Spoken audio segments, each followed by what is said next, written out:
Tourniquet application. So this is a thing that's being much more commonly used outside of the military. Before, this is just like a military thing. Kind of scary on the civilian side because of the risk of losing a limb. But obviously, if you're bleeding enough, you could lose the limb anyways, or you lose your life. So with a tourniquet, this is one that's made for applying to somebody that's bleeding, but you could also use like a t-shirt, wrap that around, you could tie it around a stick and use that just twisting, and then all you do is you tie that stick like on either side to make sure it stays in place once you have it secured. This is just the easier method. It's got this little twist tool that kind of has a thing that goes through it, and that's what actually tightens the tourniquet. That's good for gunshot wounds? Gunshot wounds, like amputation type injuries, those types of things. Yep. So this one, so the biggest thing for a tourniquet, you want to get as close to the injury as you can, but you want to be at least 2 inches away from it. And the biggest thing you got to be careful about is going to be joints. You never want to put a tourniquet on a joint. One, you're going to not do anything. Two, you're just going to make the joint damaged because the blood vessels kind of are protected around that joint. So if you put a tourniquet on, it's just not going to apply pressure to the blood vessels that you're trying to block off. So what you want to do is always be, so here's my knee joint right there. They say 2 inches, or if you just do 2 finger breaths below the joint or 2 finger breaths above the joint, that's okay. So if your injury is right where I'm putting the tourniquet, like right here, you do want to be as close as you can to that injury, but now you're going to be on the joint. So what you would do is go right above the joint. And then of course, you would wrap it around.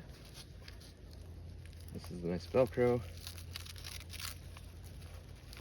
It's got very strong Velcro on these ones.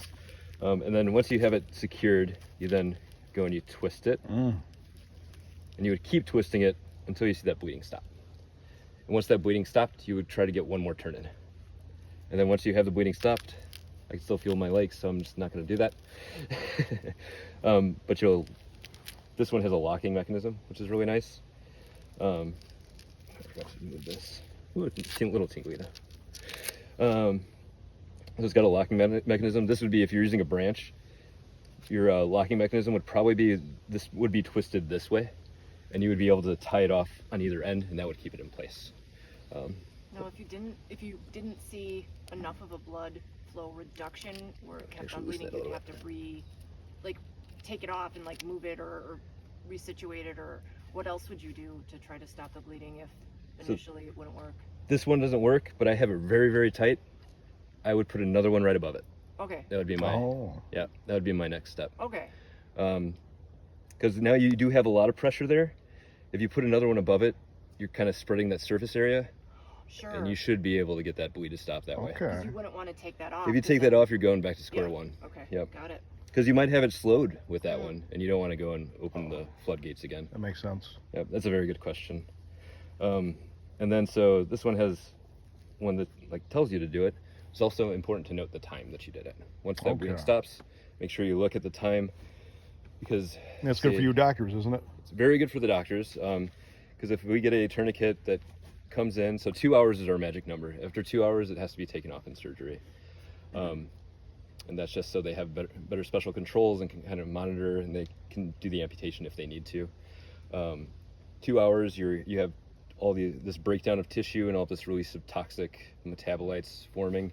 If you open up that bloodstream and that goes in your venous system, returns to your heart and gets distributed, it can kill you. Oh. So that's why the time is very, very important. And what's also nice about the time, if it's under 2 hours, what you could do is you could just take it off. So when it gets to the hospital, most of the time I'll just take off the tourniquet.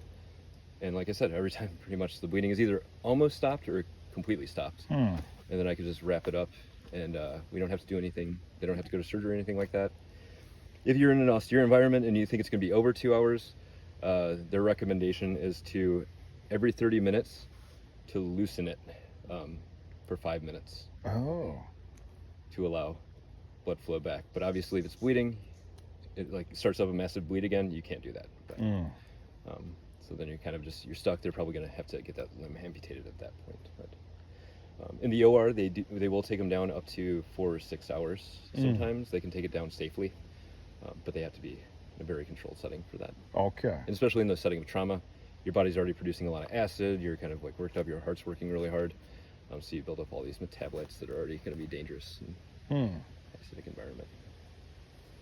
So that is tourniquet application. And what's nice too, let's say you don't think it's a pulsatile bleed, but they're bleeding so much, you're stuck like in this little valley, and you're not going to work on trying to get this bleed to stop.